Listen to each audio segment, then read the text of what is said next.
Well, hello, and thank you everyone for joining us today. My name is Nick Clayton. I'm the Personal Training Manager here at the NSCA. I wanted to thank you for joining us today on the webinar, but also please stay tuned for upcoming future webinars and events at the NSCA, which you can always find at nsca.com. If you have any questions about today's webinar, the NSCA, or personal training in general, you can reach me at nick.clayton@nsca.com. That being said, I'd like to introduce you to today's presenter, Robert Linkul, who is the NSCA's 2012 Personal Trainer of the Year and is a volunteer with the NSCA as the Southwest Regional Coordinator and Committee Chairman for the Personal Trainer Special Interest Group. Linkul is the Career Development Columnist for the NSCA Personal Training Quarterly and has written for a number of fitness publications, including Personal Fitness Professional Magazine, Healthy Living Magazine, On Fitness Magazine, and the NSCA Performance Training Journal. Linkul is an international continuing education presenter within the fitness industry and a career development specialist and instructor for the National Personal Training Institute. That being said, in today's webinar, Robert's going to talk about how many personal trainers jump into their career with cheeky sales pitches, poor education, and catchy marketing campaigns.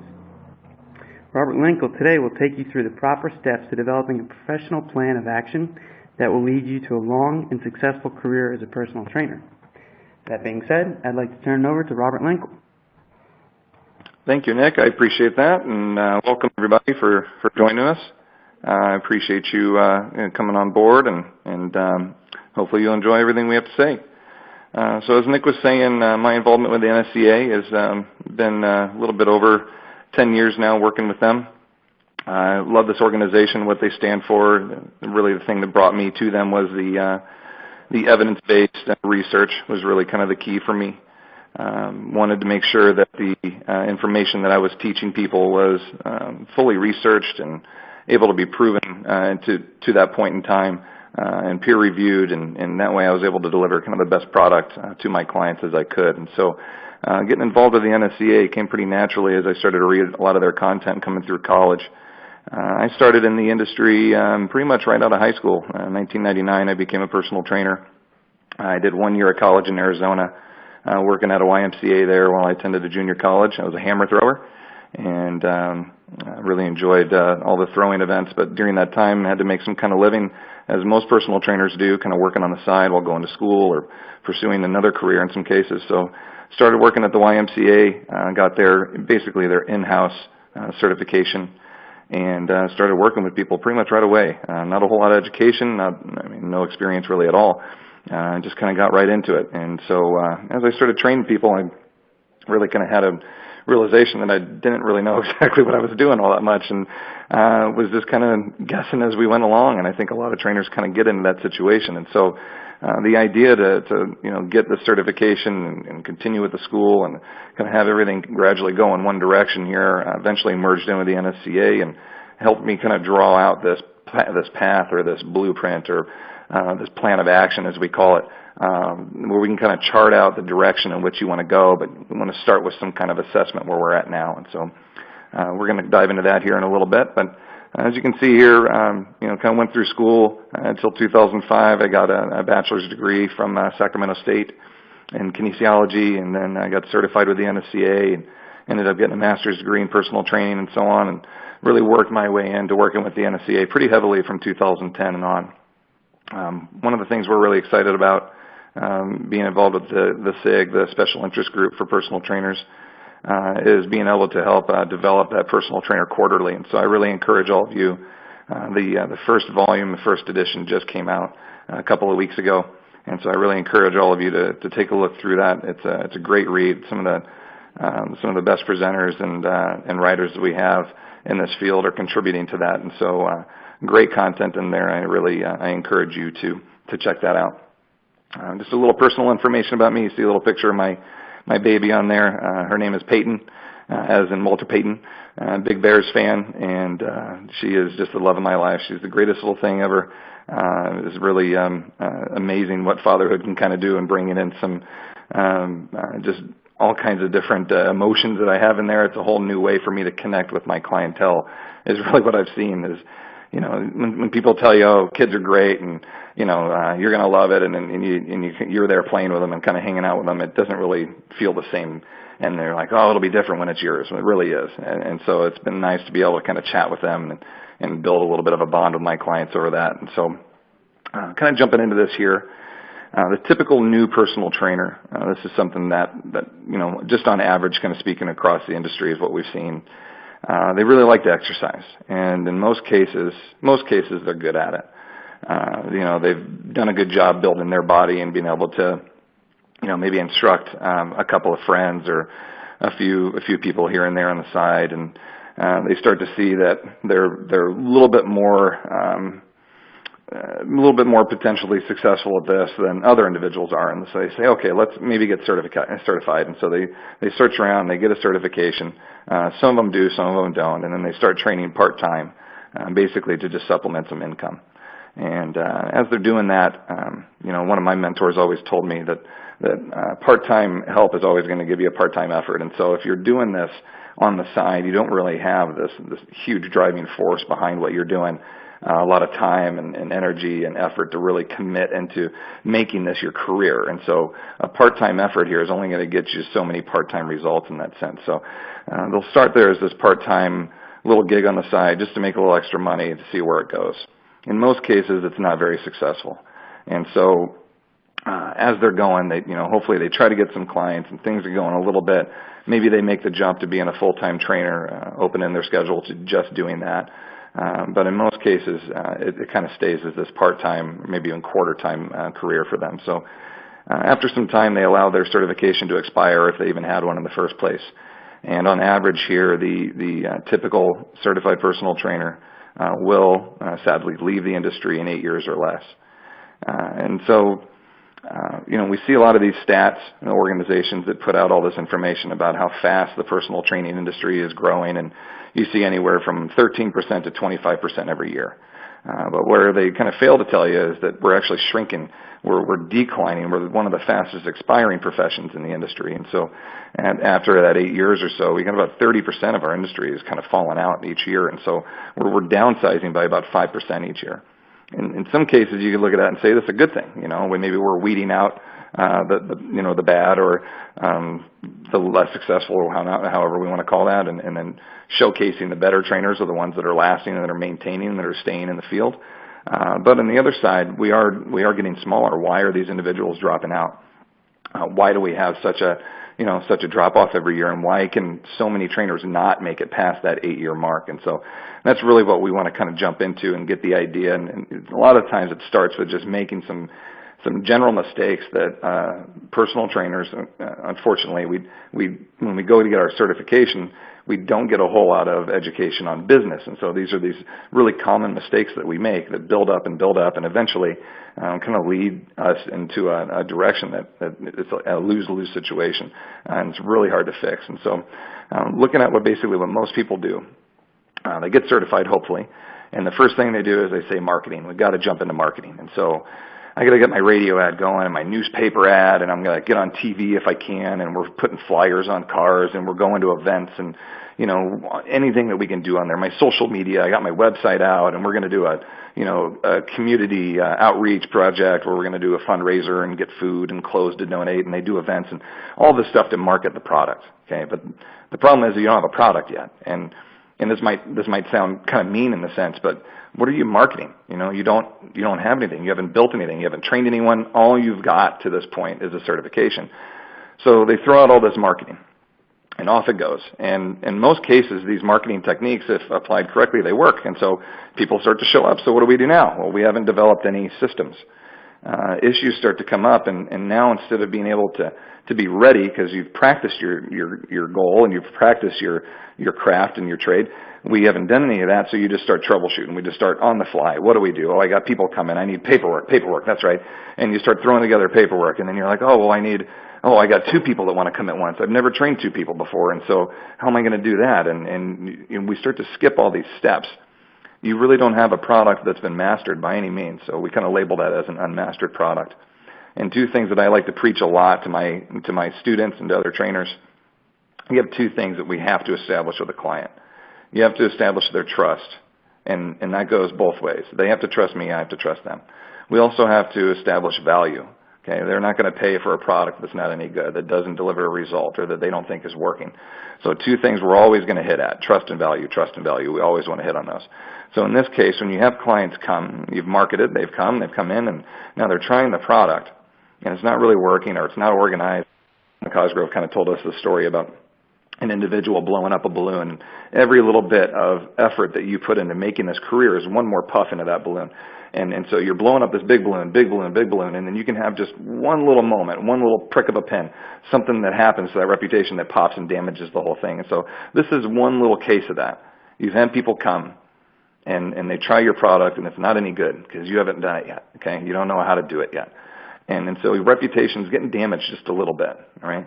So now we start looking at client retention, and it starts to suffer.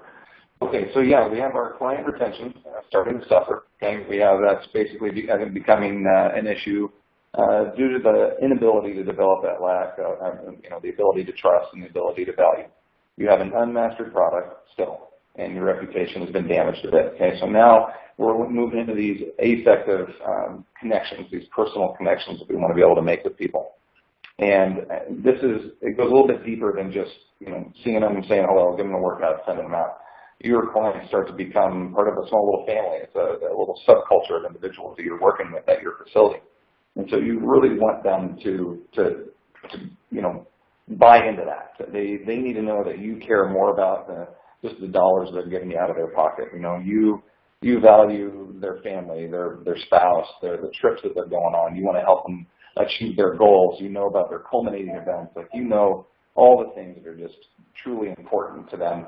And once they recognize that you're making that effort, they're going to give it back to you. And so that's a really great way to start that affective connection with people, is really showing that you care, and that especially if you're training in groups, which we'll get to here in a little bit, is being able to kind of keep in mind their personal goals, their individual personal goals, even though they're training in that group, and remind them of those and inspire them with those. And so this affective connection is something that needs to be built, and it needs to be practiced, and it needs to be put into application over time. It can't be something where you just draw on a sheet of paper and out it goes. And so as you're trying to build that, which we know now does take time, your product starts to get a little bit better because you're making effort, and you're getting people that are coming in, and maybe not a lot of them are staying, but you're getting some of them. So it's starting to get a little bit better.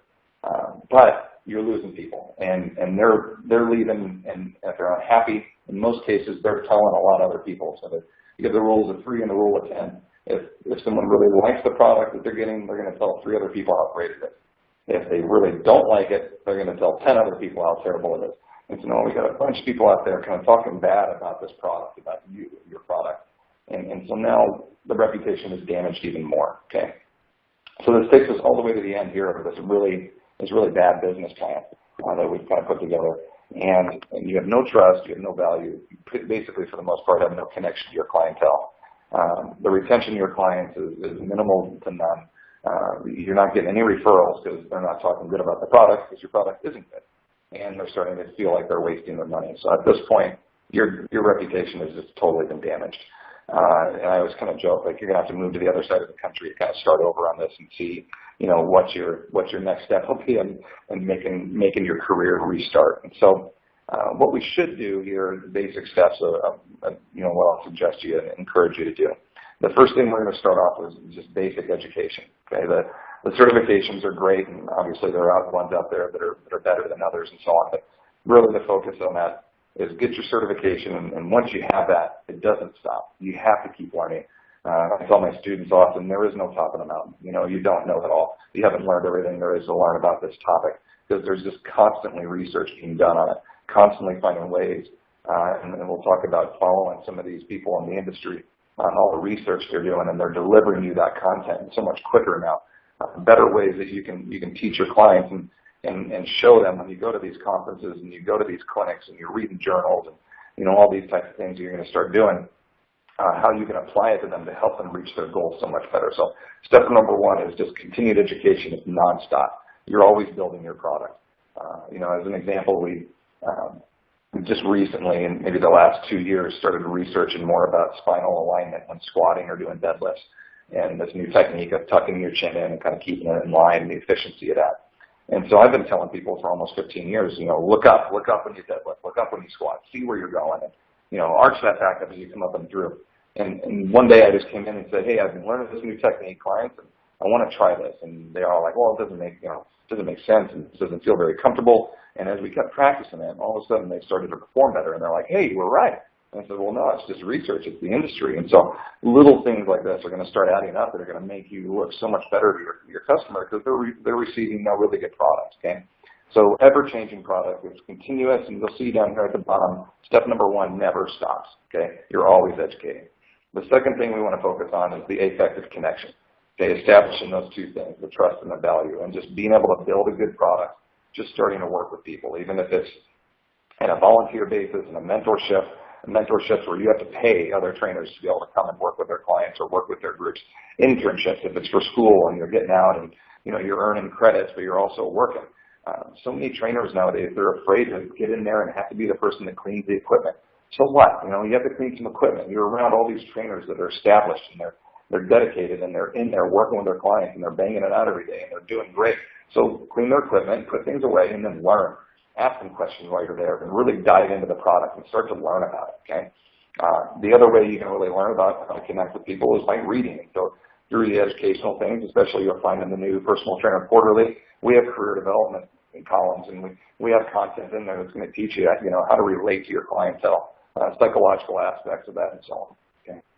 So now you start to educate, and we started to connect, learn how to value our product. Now we're going to start to sell it. And well, some trainers are afraid of that word. I don't like to sell. Well, in my opinion, you're not selling a product. You're selling you is the product. And so I joke with the students. I'm like, it's me incorporated, and that's the product that I'm selling out to people. And so when I say sell, you're selling them your masterpiece, your ability to show what a good quality product you have, okay? And that is the product that is you.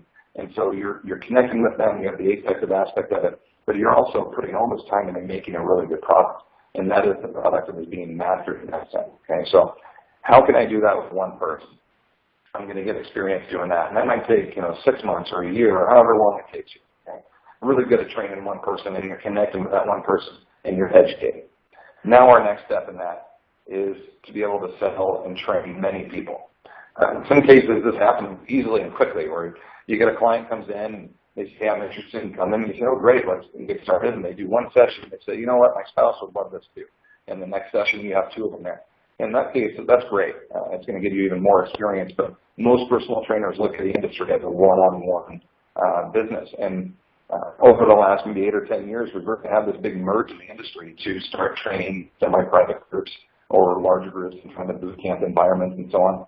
I'm a big believer in semi-private. I like, 4 to 6 people. Maybe a little bit more depending on how good you are, but the more people you add in, number one, your eyes can only see so many. And so you have this 1-to-1 ratio where right now working with one client, you add another one, that's another person you got to keep an eye on. And so it's an art form. It's challenging to be able to train multiple people at once and make them all feel that affective connection, make them all feel valued and feel trusted, and let them know that I'm watching you and I'm coaching you and you're not getting lost amongst everyone else. Okay, that product is something that takes you a while to master and to make really, really good, but people just love it if you're excellent at it. So that's the next step in this is how can I connect to many people? How can I train them efficiently and still remind them of their goals and keep them motivated specifically while still training in that small group? And then your last step here is now you have a product to market. I know how to connect. I've got a really good product. I've mastered it to an extent. I've become a specialist in the sense that I am the fat loss guy, or I am the sports performance guy, or the back guy, or whatever your area of expertise is going to be. All of your education and such really should dive into making you the specialist. When someone says, I have a bad back, who's a trainer I could work with in your area, in your gym, in your city, in your state, eventually you should build up to be the person that they say, you should go to this guy or you should go to this girl. That's the one that we want, that's the one that really will get the job done for you. And so this might take a year or 2 to kind of develop a product to a point where it's so good. Now you can market it. And you start plugging in your flyers and your billboards and all those things. And when people come, you know exactly what to do with them. Okay, so really simple steps. It's just how do we implement them? Okay, and if you see, you're going to struggle with learning how to train multiple people. How do I do that? See step one, go back to education. Oh, how do I market? See step one, go back to education. It's all going to go back to you learning, to you mastering this product and finding somebody else. And this is an Alan Cosgrove line that I think he said he got from somebody else too, maybe Thomas Plummer.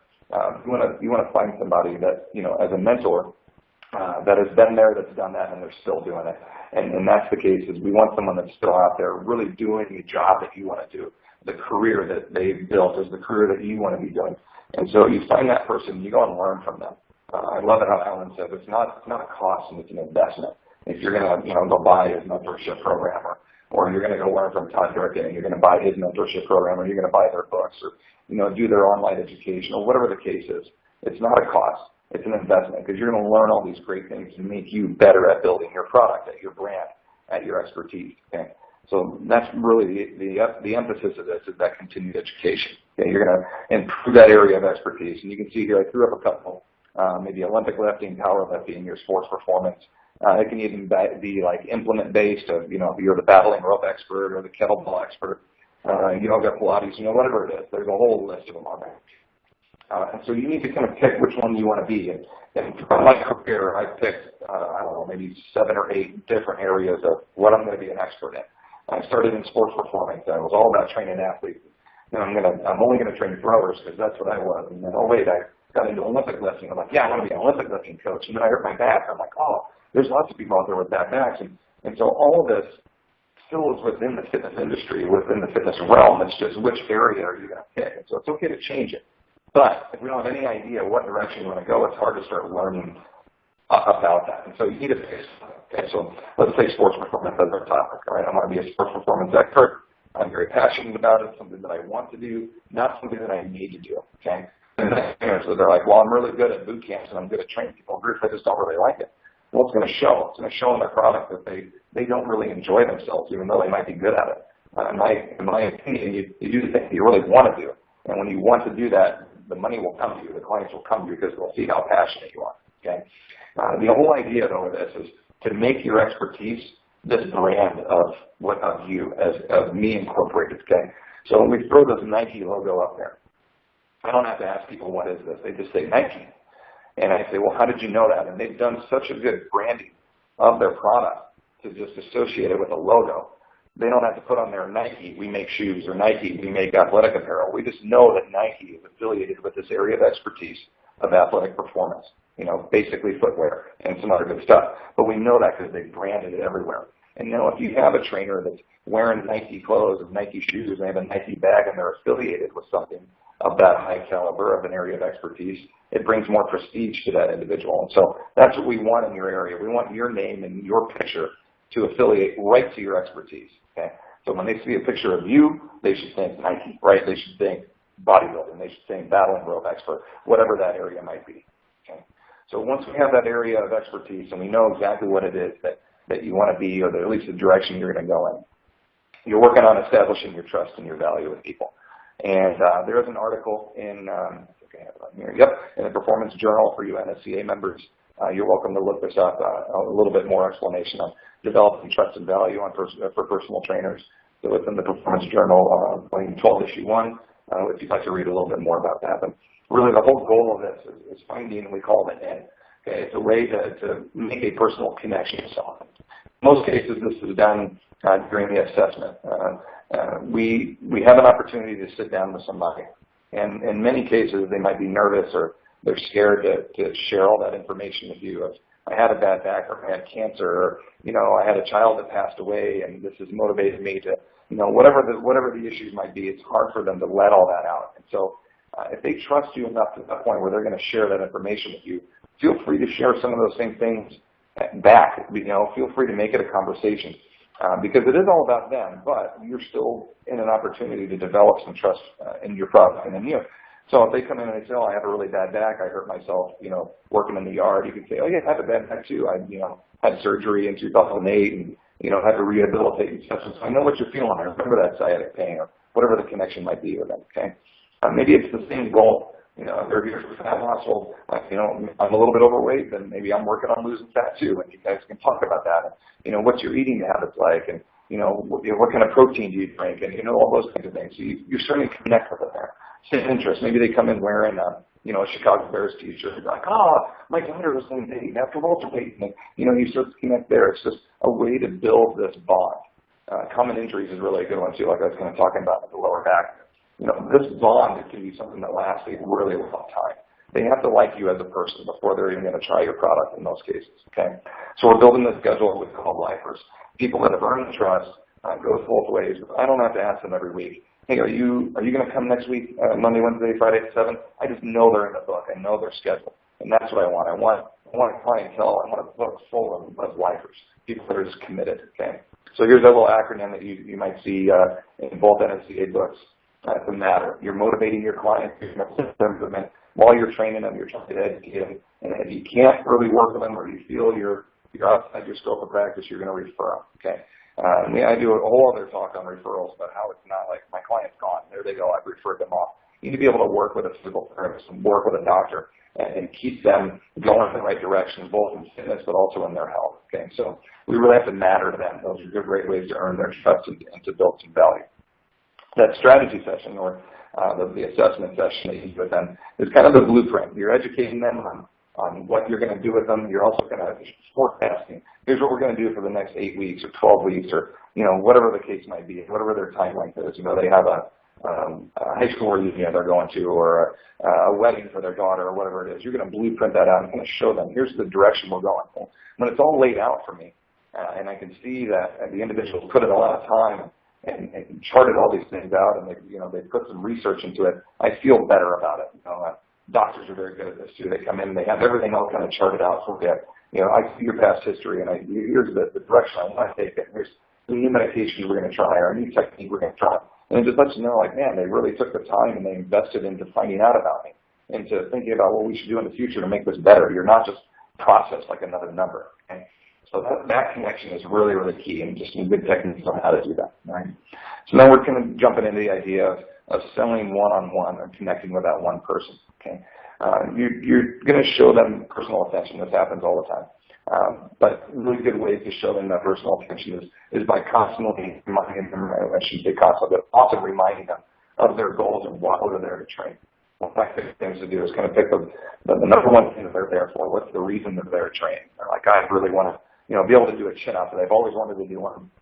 And so while we're in there doing negatives, I'm like, come on, this is what we're working for. We need 6 of these. Next week we're going to get 8 of these. A week after that we're going to get 12 of these. Eventually that'll add up to that one chin-up that you've been looking to do. And all of a sudden it's kind of thrown back in their face. Okay, you remembered. And maybe I have 10 or 15 or 20 clients, but I remembered what their specific goal is. And they notice that. They know that you're remembering them and that you're focused on them. And you're building this program to really accommodate that need. Okay, remember in special events, we call culminating events. Maybe it's like we talked about, a wedding, or they want to run a 5K, or they're doing a triathlon, or whatever the case might be. That culminating event, you throw that up to them often. Remember what you're training for. Remember why we're here. When it gets hard, that's when change occurs. That's what we're doing here. Okay, you throw that back to them. You can remember their birthdays. My clients love it. They come in and I have their name up on the board, and I draw some balloons. It takes me 3 minutes. I'm not very good at it, but I draw some balloons on there, and I put, happy birthday, Joel. And he comes in, and, I put 51 on there instead of 52, and he'll really think that I think he looks younger. That kind of thing, or whatever the case might be. You remembered them, and you showed some attention to them. They go on vacation. They head off to Hawaii, and you're like, oh, hey, I built these 2 workouts for you to do while you're in Hawaii. I researched the hotel you were going to be staying at, and I wanted you to be able to do some stuff where they go. And one extra way to really connect and show, like, I value you, but I want you to stay in shape while you're gone, And so those are really good ways to connect with them and make sure they know how much you care about what they're doing. All right, listening to them. You have 2 ears in one mouth, so shut up and listen more. One of my favorite lines, I've heard a couple different presenters say that, really is the case. Our focus is on them. We are personal trainers. We're personally attentive to them. And so we want to listen to them. We want to hear out what their issues are, what their problems are, what they're struggling with, and then try to help them fix that problem. Every client we work with, they're coming with us for an issue. They have some kind of problem, and we're going to try to help them answer it. So you got to listen to that, because a lot of times they're not going to just throw it out for you. Okay? Making physical contact. This is one of my favorite ones. get done with clients every day, and I kind of wait by the door as they go out, and I give everybody a little fist pound. Good job, fist pound. Good job, fist pound. Hey, great job on your squats, fist pound. And then the next guy comes in, I'm like, man, you did great today. High five, right? Pat them on the shoulder as they go out. And I noticed as I started doing that more and more with people, and again, I train in groups, some people start to recognize, like, hey, I just got a fist pound. Why didn't I get a high five and a shoulder pat? Or why did that guy get a hug after you asked permission? Of course, why did that guy get a hug and I only got a handshake, you know? And so one day we were doing this over and over again. One day I just stood at the door with my hands behind my back. And I said, okay, we'll see you guys later. And they came up and I just stopped them. They just put their fist out like, aren't you gonna hit it? And it really made me feel good because I knew, like, hey, they really valued that. They valued my feedback to them of saying, what a good job you did, you know? I'm proud of you. I noticed this about you today. Or even if it's like fist pound, hey, you know, you were 15 minutes late. Imagine what we could do with a full hour to get here on time. You're still saying something that's maybe not so negative, but in a good way by giving them that you still did good with the time that we had, but I need all that time to help you fix this goal, okay? So that physical contact is huge in connecting to people, and it's okay to tell them the truth. You know, I'm proud of you, or, hey, you need to focus more. When you come in here, I can tell you're not thinking about what you need to be thinking about. You hear that term like get your head right, or leave it at the door, or, you know, get your mind right, or whatever the terms might be. Use those things and make sure they're focused. Okay? But it's okay to tell them the truth. People don't want to have, you know, smoke on. They don't want to be sugar-coated or things. So you can tell them the truth. That's what they're paying for. And when you do it, you know, use that little bit of a compliment sandwich. I'm sure a lot of you have heard that. Good job today. You should be on time. You were 15 minutes late.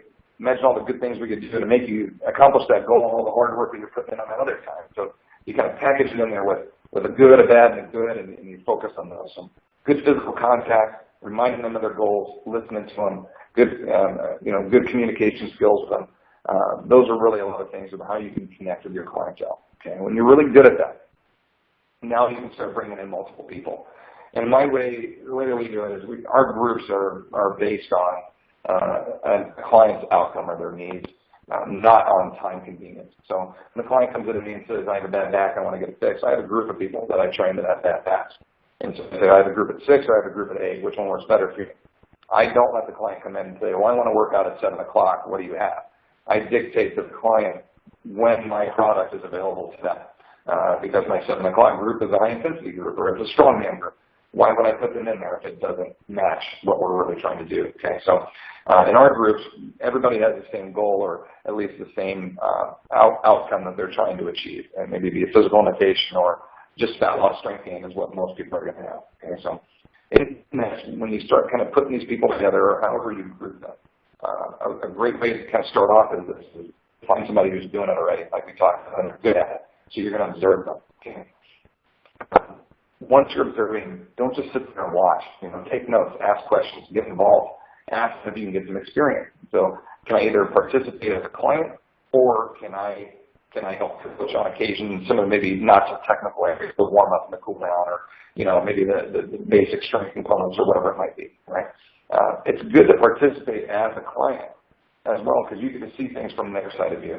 How are they experiencing the workout? Am I giving them enough rest?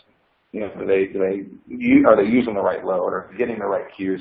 And so experience things from both sides really kind of help out in there and how to connect in that group environment. Okay, practice. A lot of times we'll get clients and we'll say, hey, can you come in for a free workout tomorrow at noon? And our newest trainer will get 2 or 3 people just for the experience of it. And they get feedback afterwards. And so the more experience you get in there, the better. And once you can do those things, start repeating it. And do it over and over and over again. Really best time to learn how to do this. Selling to groups, training in groups, and getting goals out of groups is very difficult. I would say it's super easy, but it's not. It's definitely an art form. It's learned and it's something that is mastered as you come along. And you'll make mistakes. You'll have some opportunities where things won't go as well, or they don't flow as smoothly as they should. That's okay. Don't worry about that. You just keep learning and keep moving forward. Okay? Connecting with one person in that group environment takes a long time, but when you can do it, it's just phenomenal. Okay? So you're mastering this ever-changing concept. Your product as a personal trainer or as a fat loss coach will be different today than it is from a year from now. We'll know something better. Okay? So staying up to date with this education as best you can, reading the journals, going to conferences.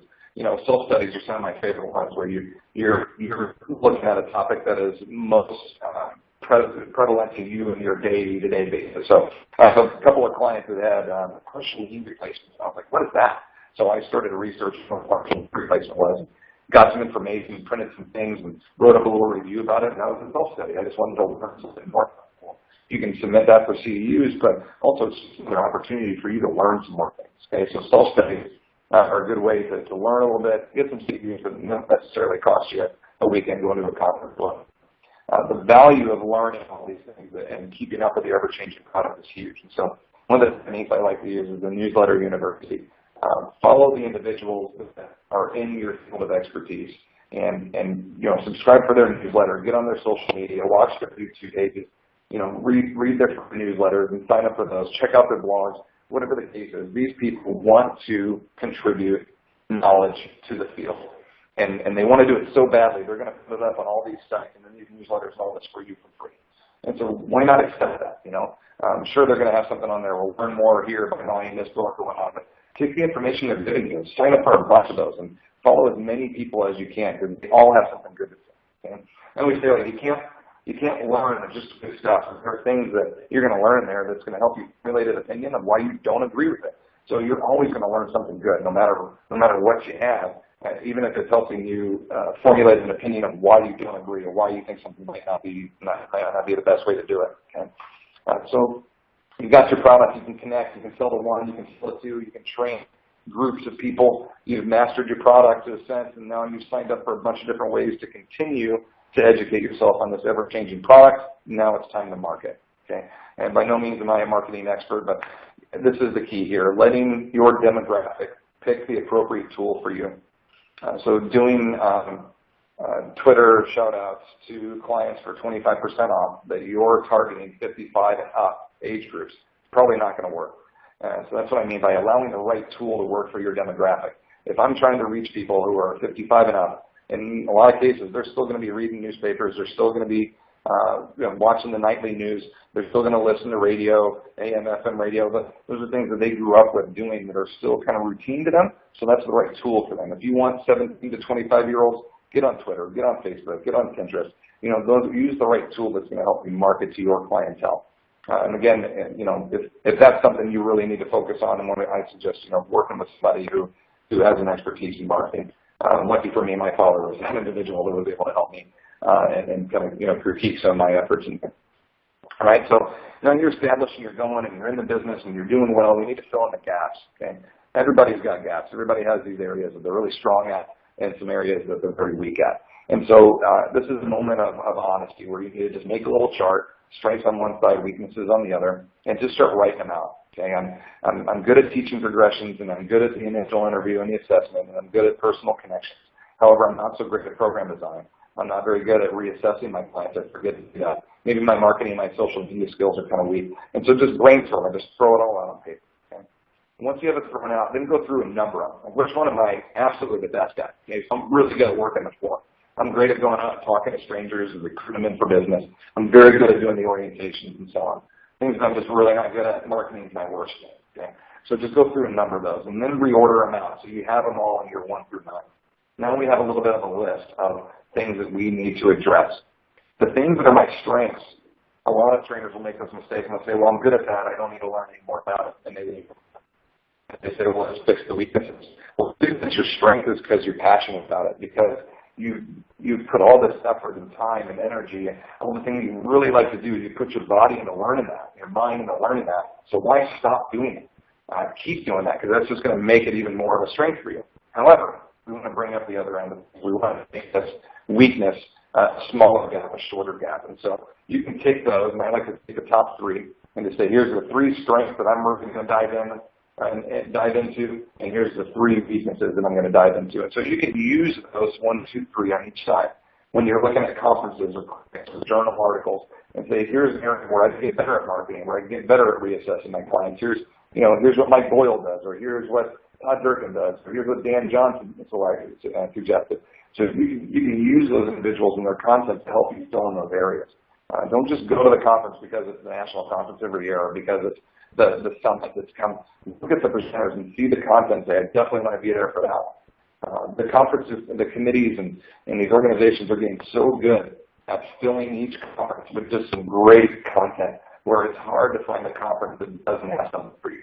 There's always something for personal trainers and for movement and for sports coaches. It's hard to miss nowadays. But really look for the conferences that are kind of specific to your needs. Okay. And as a personal trainer, the Personal Trainers Conference with the NSCA that's now moved to October is probably the best one I've ever been to. It's my favorite conference every year. Okay. So now we're going to look at some goal setting. Let's first look at kind of the things that know what your specialty is. We beat to death how to build trust and value with a client.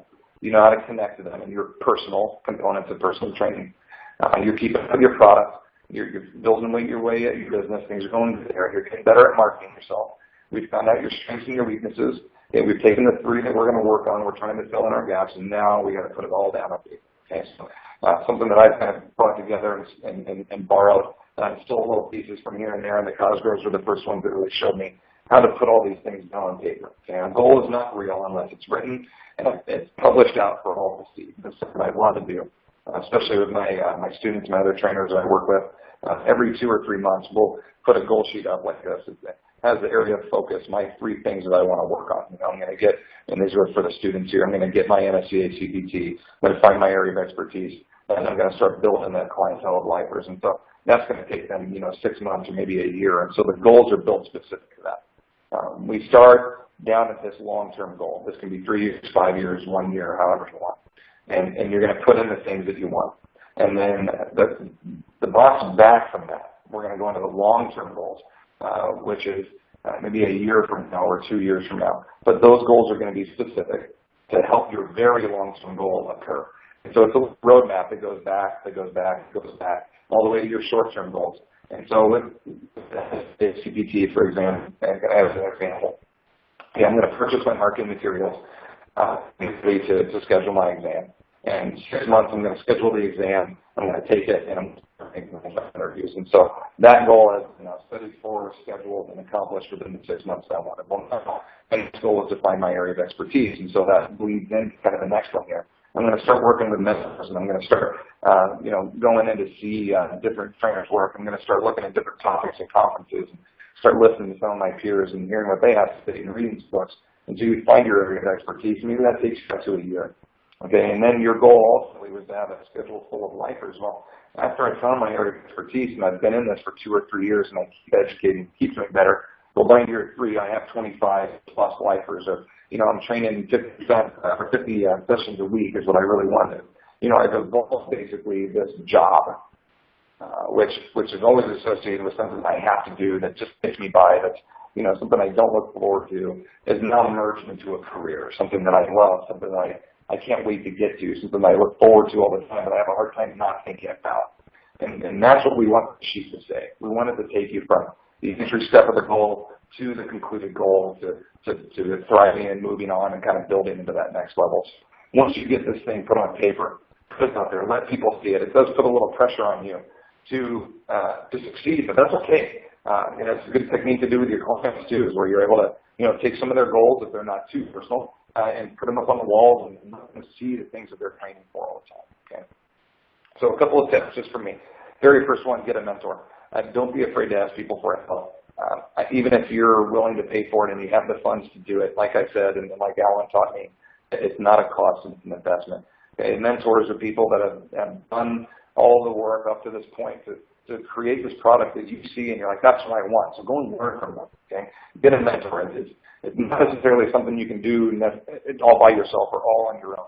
You can't just learn it all from one book. You've got to get out there and connect with people and start talking to them and learn from individuals. And when you find 1 or 2 mentors or 3 mentors or whatever it is that you're really, you're passionate about what they're delivering, then connect onto them and keep learning from them. Because they've been doing something very right to this point to get them where they're at. That's fantastic. That's what we should be doing. Okay. Tip number 2 is take action. If you think about something really long, there's no actions being occurred. So you've got to put it down on paper, and that's what this blueprint idea is about. Put those goals down on paper. Know what my steps are. They're going to help you move from your first step to your second, from your second to the third, and ultimately lead you to that long-term goal. Be proactive. Okay? Quit thinking about the things that you could do to make you happy, and think about the things that you're going to do to make that happen, and go do it. This can be the hardest part sometimes, and it's scary sometimes to take a jump, to take a leap.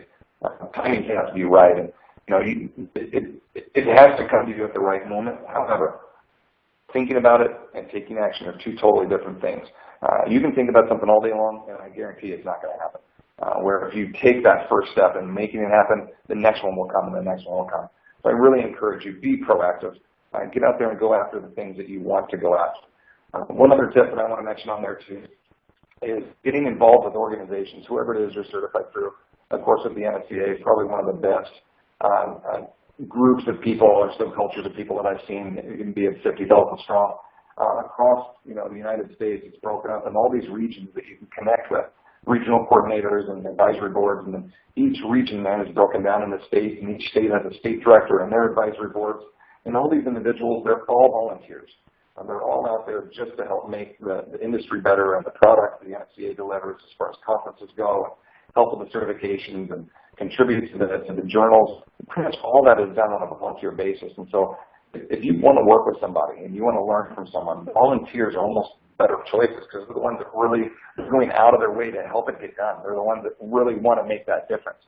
They want to make a difference so bad they're going to do this for free. And these commitments as a regional and a state director and advisory board, there's a lot of time put into that. Presenters put hours into making these presentations or, building the content that goes into the exams that you take and the textbooks that are written. Like, they really want to do that stuff. So go and learn, find your regional coordinator, find your state directors, find your advisory board members, and go and learn from them and get involved.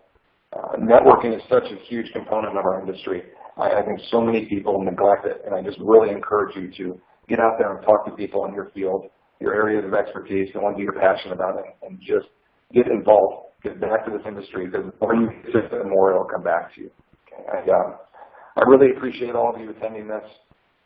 Thank you for listening to everything that I had to say. Hopefully some of these things we're able to connect with you and be able to assist you in pursuing this next level of your career, hopefully transferring if you're starting the job phase, hopefully transferring you into that career phase to where you're going to have this lifelong job that has now become the career of your dreams that you just love going to every day. And I really hope that can happen for you. Make it past those 8 years. Stay committed to what you're doing. And again, thank you very much for your attention.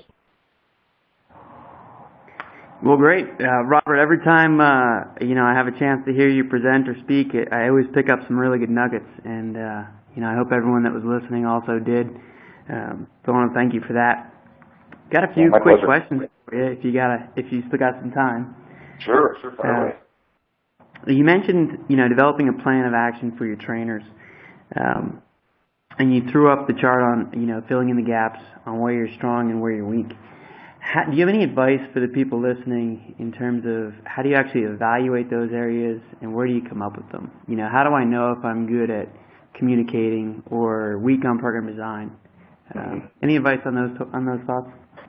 Yeah, I think it comes down to each manager, fitness director, and each facility that you're in. But in our facility, we have evaluations that we do every 3 months, and we call them the 5 Ps: your program design, your professionalism, your performance, your personality, and what's the last one I'm missing? There's one more on there. But each one of those rate them on like a 1 to 5. And we look at their ability to write programs, and we look at the success that they've had with their clients. Are they achieving what they're getting? We look at the results from each workout, and really encourage every trainer to write down every workout they do and all the loads and all the sets and all the reps and all of that, because that's the stuff that kind of tells you, like, are you getting it done? Do your programs work? And so you can evaluate those and say, I've been doing these programs with these clients for, 3 months, and we had, this much fat loss, this much strength gain, and you can evaluate and say, okay, program design looks good. Professional ability, are they always on time? Are they always in their uniform? Do they have their name tag on? Are they polite to their clients? Are they connecting with them? You as the manager can evaluate those, or we can self-evaluate those as we go through. Your ability to continually educate yourself. Are you doing, your 4 or 5 CEUs that you need every 6 months to hit your recertification period? Are you doing just the minimum to hit, the 20 hours? Or are you going for distinction and you're going to try to get the 100? Chart those things out and see, am I on track for those? Do I need to go to another conference? Am I learning things that are specific to my need? And so you can create just a real basic tool that'll help you evaluate the components of a trainer, and we do it vice versa too, where we evaluate, the trainers evaluate the manager as well, and let them know how both are doing. Once you kind of have those out there, the manager can, talk to the trainer or vice versa and say, you're really good at teaching us about education. You're good at bringing us educational content. However, we don't know anything about marketing, and we feel like we're lacking in that area. And the manager says, okay, that's the area that we need to work on, and there's one of my weaknesses that I need to build in. So it can be, if you're just, an independent contractor, just you doing a self-reflection and having a self-reflection tool, you can just kind of build on there the areas that you think you should be good at and the areas you are good at. You can build that. But if you have a team environment where you guys can reflect on each other, if you can all kind of get together and reflect on, your abilities to perform your job in all the areas, all the components that make up a successful trainer, and be honest with each other, that's when you can really start to pinpoint the strengths and the weaknesses and how to fix each one of those. That's great information. It's funny you mentioned that. I was just thinking about a 360 eval, which, you have your supervisor evaluate you, then you also evaluate your supervisor, and then build in that team and have them do it. But it all goes back to what you said on building trust. So I think that's a great point. Quick follow-up question on that, or similar. You mentioned finding your niche and you're in. Any advice for the listeners if they've got a staff of 4 or 5 trainers, but they all have the same niche? They all want to be the sports performance trainer. How do you communicate that, or just work with them on developing different niches within those niches, if that makes sense? Absolutely. It's a great question. And a lot of times, I think it happens not by accident, but it gradually kind of weeds itself into an extent where we had 3 individuals, all male trainers, that all came in and said, we want to be sports performance coaches. And we only had one team. We had a tennis team they could train. And so we had one individual start working with them, the one who was kind of senior to the program. And the other 2 started to build clientele to get some income coming in. And as they started going, so I really want to be a sports coach. But as they kept going, they started working with older populations. And next thing you know, they were very good at it. They had a full schedule of clientele that was 65, 75 years old. They had a very open personality. They were understanding and empathetic for the client, listened to them. They'd gone to school with an exercise science degree, and so they knew the components of the body and how to rehabilitate in a sense some things and what you're going to experience as you get older. And so just the education that he had built in and the people that started to gravitate to him kind of built that expertise for him.